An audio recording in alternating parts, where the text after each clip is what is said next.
السلام عليكم. تقريبا اغلى حاجة في اي سفرية هي تذكرة الطيران، وعشان تعرف تلاقي ارخص تذكرة طيران محتاج تتعلم شوية تريكس وتعرف شوية تيبس كده وتستخدم شوية ادوات عشان تعرف تلاقي ارخص تذكرة، وهو ده السبب اللي احنا عاملين عشانه البلاي ليست دي. فان شاء الله كل فيديو هننزل نصيحة او طريقة ازاي تلاقي ارخص تذكرة طيران. وخلينا النهاردة نبتدي باول نصيحة في انك ازاي تلاقي ارخص تذكرة طيران، وهي انك لازم تقارن في اماكن كتير جدا قبل ما تشتري التذكرة. وفي مكانين مهمين جدا لازم تدور فيهم. اول حاجة هي الكومباريزن ويب سايت او المواقع اللي معمولة اصلا عشان تقارن لك ما بين شركات طيران كتير، ودي زي سكاي سكانر وكاياك وموموندو وحاجات تانية كتير هنتكلم عنها، وهتلاقيهم كلهم موجودين في الديسكريبشن بتاع الفيديو في اليوتيوب. وتاني مكان وهو مواقع شركات الطيران نفسها. شركات الطيران اشهرها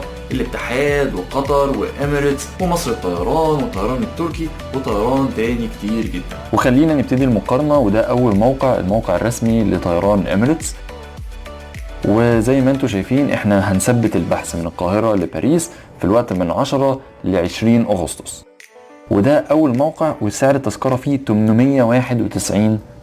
وننتقل لشركة طيران تانية ايجان، ويعني اتمنى اكون بنطقها صح، وبرضو مثبتين نفس البحث من القاهرة باريس يوم 10 اغسطس والرجوع يوم 20 اغسطس. نفس الكلام، لو بصيت على السعر هنا هتلاقيه 613 يورو، يعني ما يقابل $720. ودلوقتي احنا في الموقع الرسمي للطيران التركي، وبرضو احنا مثبتين من القاهرة باريس ونفس المواعيد بتاعة السفر بالظبط، ولكن بصوا السعر بقى كام؟ $589.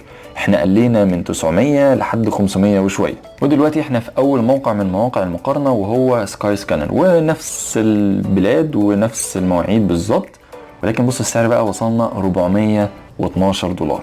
وبكده نكون وصلنا لاخر موقع في التجربة بتاعتنا البسيطة دي. وبصوا ايجين اللي هي نفس الشركة اللي لقينا فيها تذكرة غالية، دلوقتي لقيناها $393، رخصت جامد على موقع كاياك.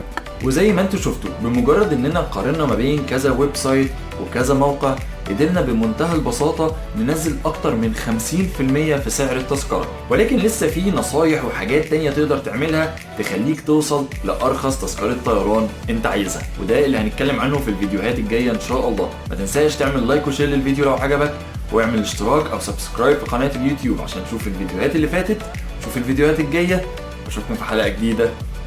سلام. قدرنا